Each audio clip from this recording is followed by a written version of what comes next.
Maiden's ultimate ability, the outburst of Mana released a radiance that beamed towards the sky, unleashing a trail of blazes that burnt the field away, and left only a sea of corpses behind. However, Tiger was the only one who survived, having witnessed the 7th Venati slaughtering everyone he cared about. So when he found her unguarded, he decided to risk his life, realizing this was the only way to not let their deaths go in vain.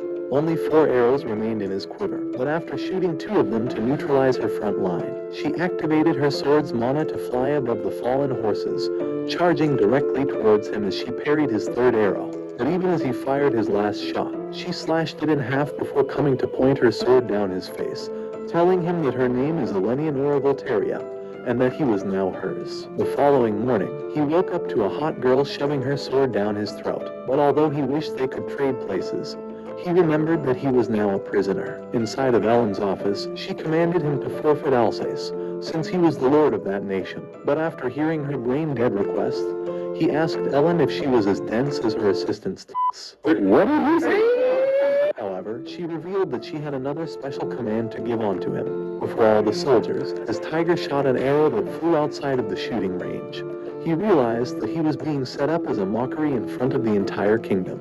Even so, when he had finally grasped how to control the defective bow, an assassin began running along the walls and aimed directly towards the princess. But as Tiger screamed for Ellen to take cover, she activated her bow's phantasm, allowing her to release a whirlwind that blocked the bolt and shattered it to pieces. So when the bandit began running away, Tiger asked Alicia if he could help, but when she told him that he was useless, he aimed and fired from a distance of 300 meters, hitting the assassin's foot. All of the soldiers wondered how he was able to control a bow they purposely ruined, so Ellen told him that his target practice was complete, and welcomed him to Zekted as her slave.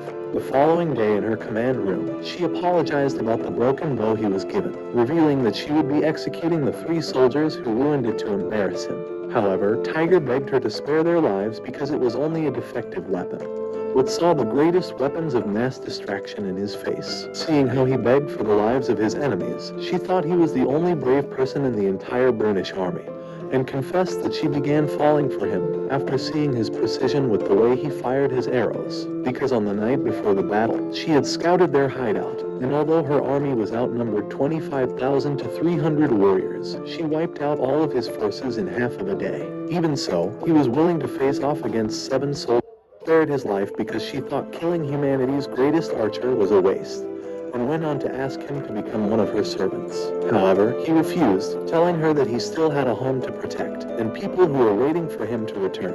After leaving